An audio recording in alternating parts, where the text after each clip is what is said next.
Hello everyone, welcome to concert with Sahil sir. और हम लोग डिस्कस कर रहे हैं 12th क्लास की फिजिक्स का बहुत ही इंपॉर्टेंट टॉपिक जिसका नाम है कूलम्स लॉ, जो बोर्ड के एग्जाम में आता ही आता है। तो चलिए इसका कॉन्सेप्ट को हम लोग सीखते हैं। तो कूलम्स लॉ के बारे में हम लोग सीखते हैं। तो कूलम्स लॉ जो होता है वो चार्ज के बीच में दो चार्ज को जब हम रखते हैं तो वो या तो अट्रैक्शन या तो रिपल्सन फील करेगा।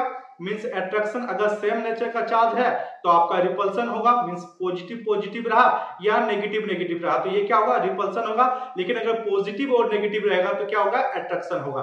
तो कूलम्स लॉ हमें ये बताता है कि वो अट्रैक्शन या रिपल्सन होगा तो वो कितना फोर्स लगाएगा, उस फोर्स के बारे में हम लोग यहाँ पे सीखते हैं। तो चलिए स्टार्ट करते हैं। कूलम्स लॉ के बारे में हम लोग डिस्कस कर रहे हैं।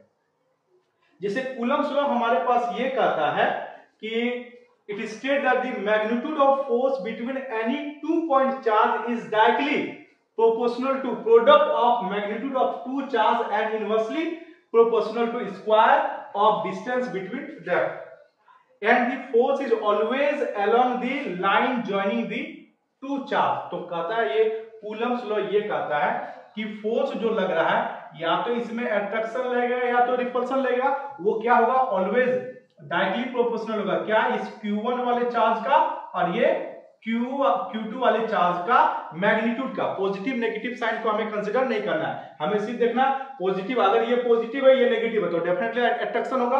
अगर ये पॉजिटिव और ये पॉजिटिव तो क्या होगा, रिपल्सन होगा। ये अगर नेगेटिव है और ये नेगेटिव है तो ये भी क्या होगा, रिपल्सन होगा। और इसके बीच में अगर फोर्स लगेगा तो अगर ये सपोज अट्रैक्शन हो तो इसी लाइन पे जाएगा, या रिपल्सन होगा तो इसी लाइन पे जाएगा।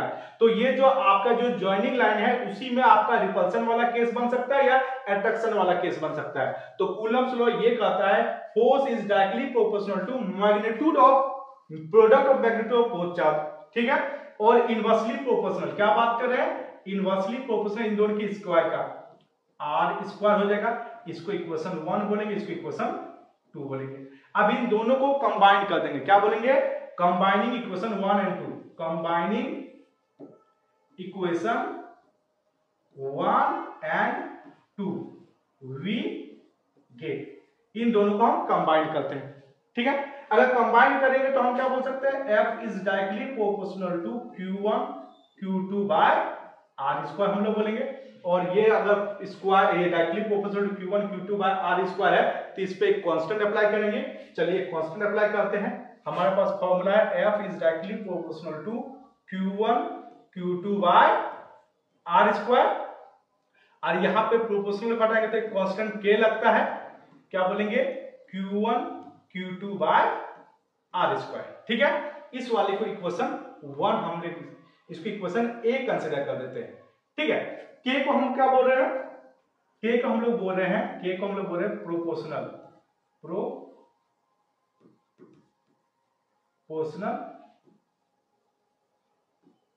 कांस्टेंट हम लोग बोल रहे हैं, ठीक है।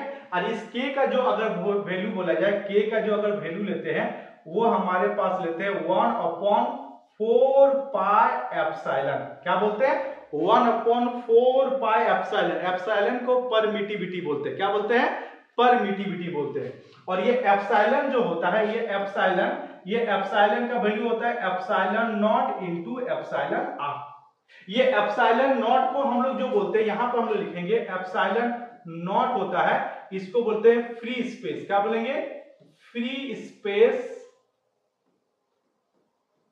परमिटिविटी।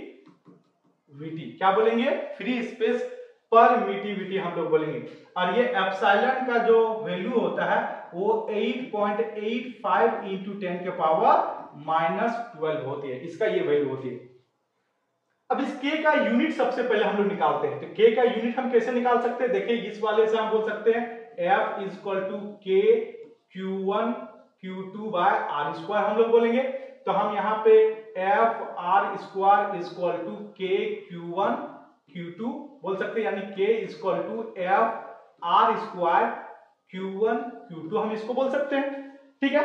फोर्स का यूनिट क्या होता है, फोर्स का यूनिट न्यूटन, आर है डिस्टेंस, डिस्टेंस का यूनिट मीटर स्क्वायर।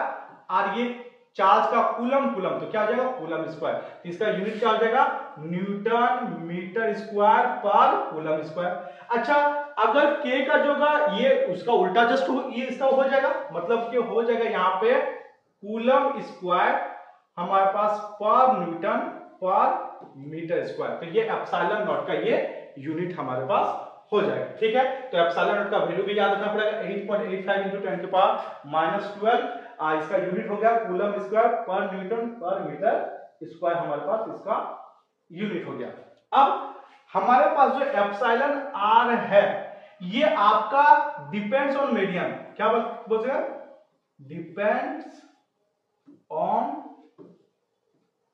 मीडियम के ऊपर ये डिपेंड करेगा। मतलब आपका पास केरोसिन ऑयल रहेगा तो अलग रहेगा, वैक्यूम का अलग रहेगा, एयर का अलग रहेगा और एटसेट्रा बहुत सारी चीजें सबका अलग अलग रहेगा। इसका वैक्यूम या एयर का बात करेंगे, वैक्यूम का तो एग्जैक्ट 1 होता है, एयर का अप्रोक्स 1.00 समथिंग होता है, तो उसको भी हम लोग 1 ही हम लोग कंसीडर करेंगे। तो हम अगर मैं बोलूं, अगर मैं इसको वैक्यूम के बात करता हूं, अगर मैं बात करता हूं वैक्यूम पे, तो एप्सिलॉन आर का वैल्यू हमारे पास क्या हो जाएगा, एप्सिलॉन आर का वैल्यू हमारे पास क्या हो जाएगा 1 हो जाएगा। अगर एयर और वैक्यूम का अगर मैं बात करूं तो क्या बात कर रहा हूं, वैक्यूम का बात करूं तो लगभग ये एग्जैक्ट एयर का 1 नहीं होता, लेकिन अप्रॉक्स हम लोग कंसीडर करते हैं, तो एयर और वैक्यूम का लगभग 1 हम लोग कंसीडर कर लेते हैं। ठीक है, तो epsilon is equal to epsilon naught into epsilon R होता है।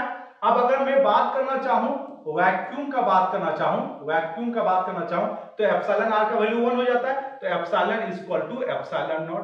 तो अगर हमारे पास फोर्स का बात करते हैं F is equal to 1/4 pi epsilon अगर बात करते हैं, ठीक है, epsilon Q1 Q2 by R square. तो अगर मैं इसको वैक्यूम का बात करूं, क्या बात करूं इसको, अगर मैं वैक्यूम का बात करूं तो एप्सिलॉन का वैल्यू क्या लिखेंगे, एप्सिलॉन R हो जाएगा, that means 1/4 pi epsilon naught Q1 Q2 by R square. अब यहां पे जो हमारे पास ये एक हमारे पास फोर्स का फॉर्मूला आ गया, कूलम्स का हमारे पास फॉर्मूला आ गया। ठीक है, अब हमारे पास क्या है, अगर k का जो वैल्यू लिया था वो क्या होगा 1/4 पाई एप्सिलॉन की जगह एप्सिलॉन नॉट, इसका वैल्यू पुट करेंगे तो क्या हो जाएगा 9 × 10 के पावर क्या हो जाएगा 9 हो जाएगा न्यूटन मीटर स्क्वायर पर कूलम स्क्वायर, ये हो जाती है। ठीक है, साथ में अगर मैं बात करना चाहता हूं फॉर एनी मीडियम,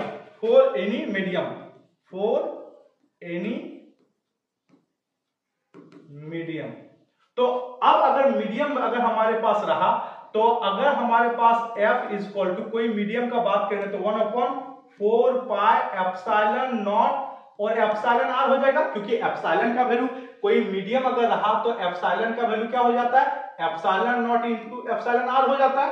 तो यहां पे एप्सिलॉन का value epsilon naught into epsilon R put करेंगे, यानी ये Q1 Q2 by R square हो जाता है। तो फाइनली हमारे पास ये बोल सकते हैं F M is equal to, अगर 1/एप्सिलॉन नॉट को अगर अलग कर दूं और यहां पर लिख दूं 1/4 pi epsilon naught Q1 Q2 by R square, तो ये हमारे पास सिंपल फोर्स जो वैक्यूम में था उसका हो जाएगा जी, यानी F M is equal to F/एप्सिलॉन नॉट हो जाएगा। दैट मींस हमारे पास ये बोल सकते हैं, इसको इंटरचेंज कर देंगे एप्सिलॉन, इसको एप्सिलॉन आर हम लोग बोलेंगे, क्या बोलेंगे एप्सिलॉन आर बोलेंगे। ठीक है, एप्सिलॉन नॉट को अंदर लिए एप्सिलॉन आर को बाहर कर दिए, तो epsilon r is equal to F by F M हम इसको बोल सकते हैं, जिसको F by F M is equal to epsilon r बोल सकते हैं। अगर ऐसा दिया जाए तो इसका भी हम न्यूमेरिकल्स के थ्रू हम इसको बना सकते हैं। आई होप ये कूलम्स लॉ का कॉन्सेप्ट आपको क्लियर हुआ होगा।